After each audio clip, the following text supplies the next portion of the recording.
fallait se jeter dans cette piscine.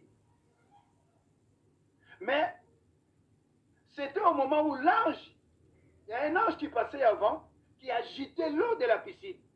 Alors chaque fois que l'eau était agitée, celui qui rentrait en premier, alors c'est celui-là ou c'est celle-là qui recevait la guérison.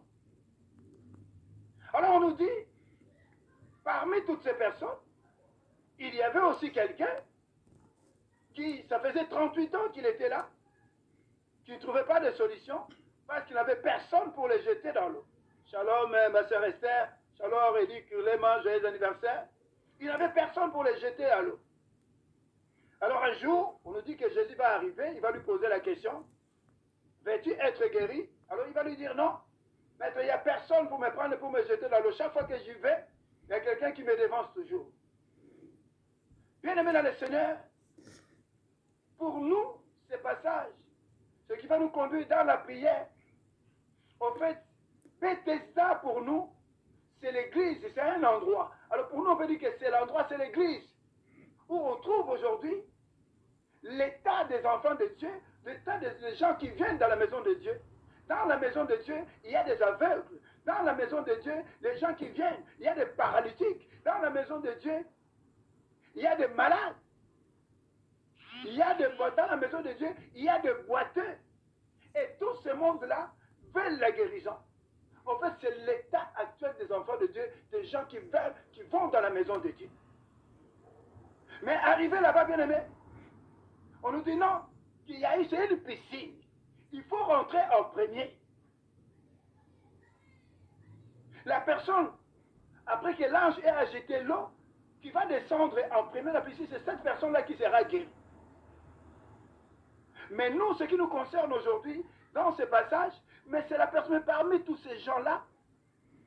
On nous dit qu'il y en avait un, ça faisait 38 ans. Comment à un endroit où il y a un ange qui descend toujours, les gens trouvent la guérison, et toi qui es là, un enfant de Dieu, ça fait 38 ans que tu n'arrives pas à trouver la solution. Il faut se poser des questions, il y a un problème. Tu es dans la maison de Dieu, tu es un endroit où Dieu descend. On dit qu'il y a un ange qui descend. Mais comment que ça fait 38 ans, tu n'as toujours pas la solution? Ça veut dire que même si tu es un enfant de Dieu, ça fait 20 ans, 25 ans que tu es dans un endroit, tu es en train de prier. Dieu est là, mais tu n'arrives pas à prendre la solution, c'est que tu as un problème. Alors c'est pour dire que cet homme, on ne peut même pas dire qu'il avait un problème. En réalité, c'était une condamnation. Parce que le malade, la personne qui était boitée, arrivait à se faire, à descendre dans l'eau. La personne qui était aveugle, même les aveugles descendaient dans la piscine. Alléluia.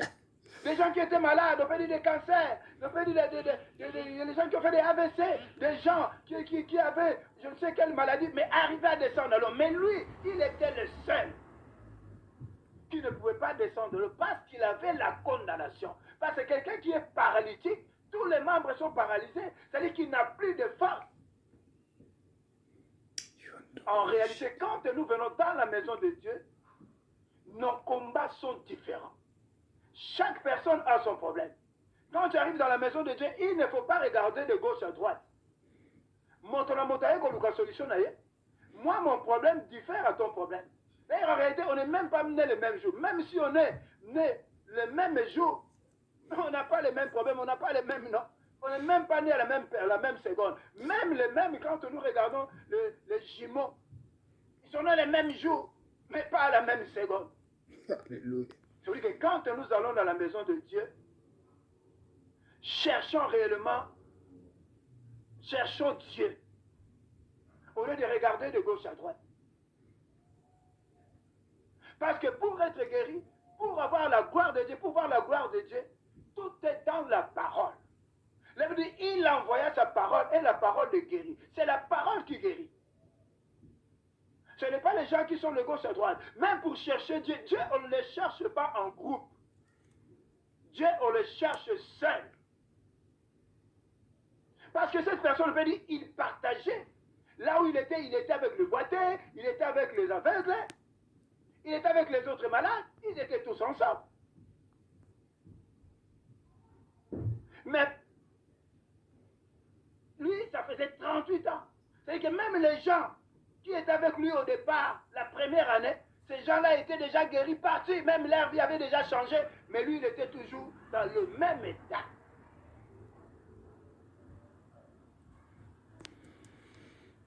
Mais Dieu, dans sa miséricorde, la Bible nous dit, comme c'était une journée de grâce, parce que Bethesda, déjà, ça veut dire lieu de miséricorde. L'endroit qui se trouvait, c'était l'endroit de miséricorde. Et dans la miséricorde, il y a la fidélité de Dieu. Dans la miséricorde, il y a la guérison. Dans la miséricorde, il y a le miracle. Dans la miséricorde, il y a des prodiges. Dans la miséricorde, il y a la gloire de Dieu. Et la Bible nous dit, Jésus-Christ va arriver à cet endroit. Alors Jésus-Christ va lui poser la question, il en le voyant coucher. Et il dit, Jésus l'ayant vu coucher, sachant qu'il était malade depuis très longtemps, il lui pose la question, veux-tu être guéri? Alors le madame lui répondit, Seigneur, je n'ai personne pour me jeter dans la piscine quand l'eau est agitée. Et pendant que j'y vais, un autre descend avant moi. Alléluia. Bien-aimé dans le Seigneur. C'est la parole qui guérit. Ce n'est pas les hommes.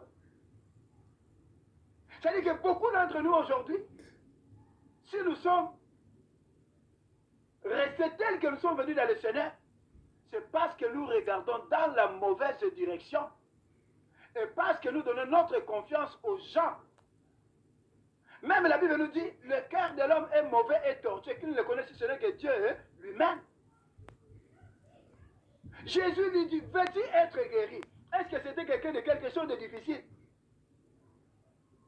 C'est Dieu lui-même qui lui parle. Veux-tu être guéri? Oh Seigneur, je n'ai personne.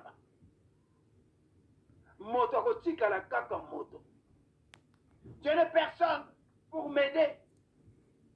Parce que lui, cet homme, il mettait toute sa confiance aux gens qui étaient là tout autour de lui, aux autres malades. Or que eux aussi, les malades aussi, chacun avait son problème.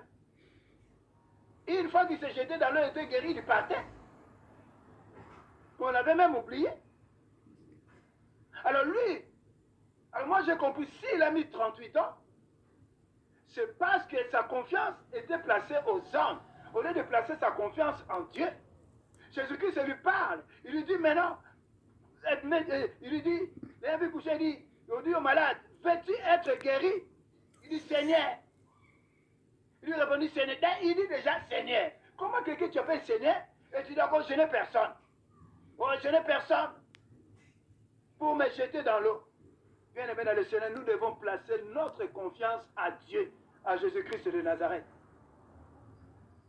Parce que cet homme, ça faisait 38 ans qu'il avait placé sa confiance aux gens de ce monde, mais personne ne l'aidait pour jeter dans l'eau. Or, la délivrance, le miracle, c'est par la parole. Il envoya sa parole et sa parole le guérit. C'est la parole qui guérit, c'est la parole qui transforme, et c'est non les hommes qui transforment, c'est la parole de Dieu qui délivre. Mais cet homme, il est resté très longtemps parce qu'il avait confiance aux gens de ce monde. L'homme restera l'homme. Shalom, bien-aimé, la mission.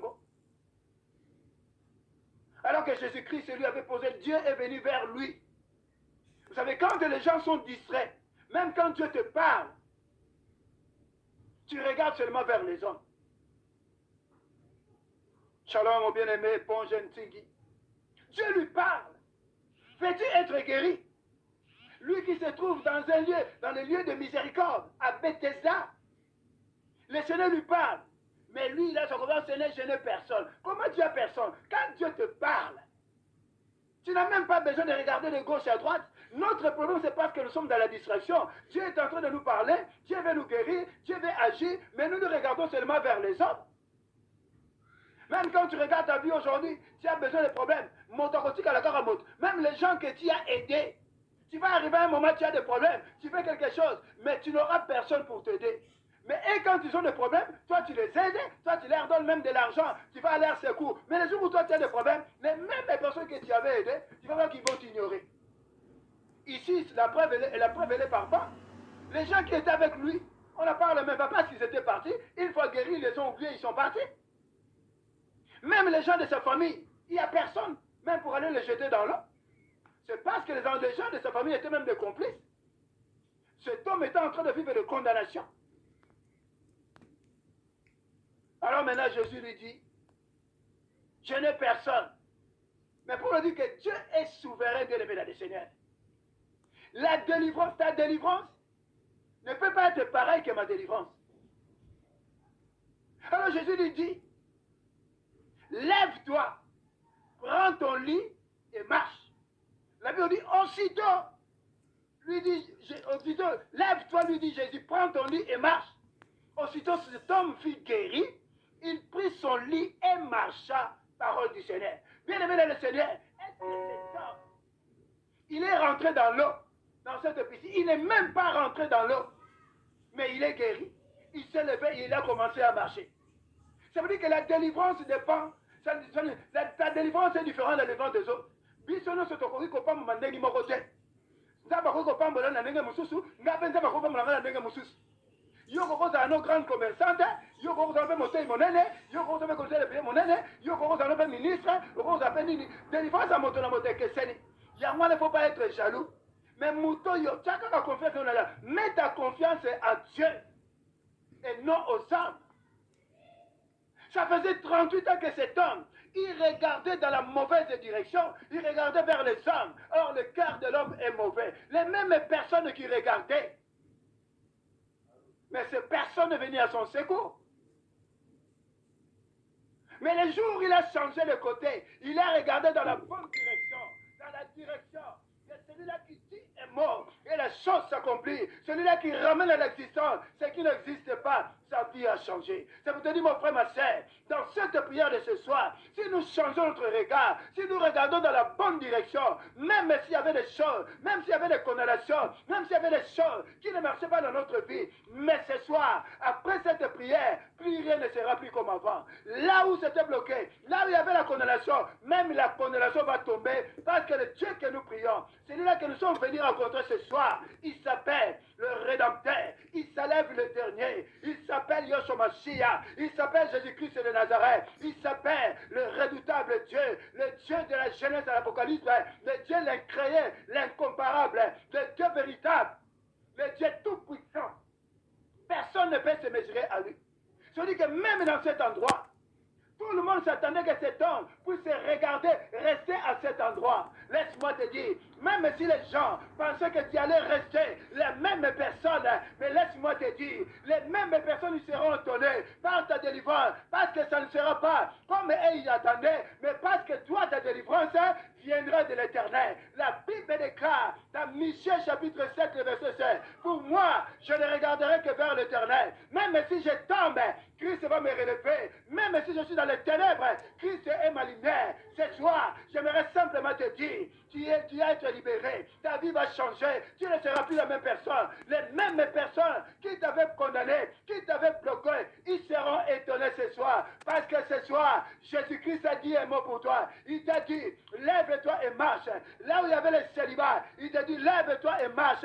Marche sur le célibat, marche sur le blocage, marche sur la maladie, marche sur la malédiction, marche sur la limitation, marche sur les échecs, marche sur les condamnations de ta famille, parce que toi, tu vas réussir, tu seras un exemple pour ta famille. Toi, tu n'es pas comme les autres, toi, c'est toi, même si tu avais condamné, mais le fait que tu es toujours demeuré auprès de ce Dieu, Dieu va changer ton histoire ce soir. Dieu soit béni, soit élevé, soit magnifié, soit glorifié. Parce que ce Dieu t'a choisi. Les gens t'avaient condamné, mais ils ne savaient pas que toi tu es quelqu'un que Dieu a choisi, que toi tu es quelqu'un, que tu n'es pas comme les autres, que toi, c'est réellement Dieu que tu as choisi. Si tu as souffert, c'est parce que Dieu voulait que tu puisses témoigner pour sa gloire. Ta souffrance, c'est un témoignage pour les autres. Ta souffrance, c'est pour la gloire de Dieu. Là où tu es, j'aimerais que tu acclames le roi des rois. Oh, a commis amen, amen, amen. Zamba pambolaye, Zamba monaye, Zamba libéré, Zamba salabikamwa, Pambate,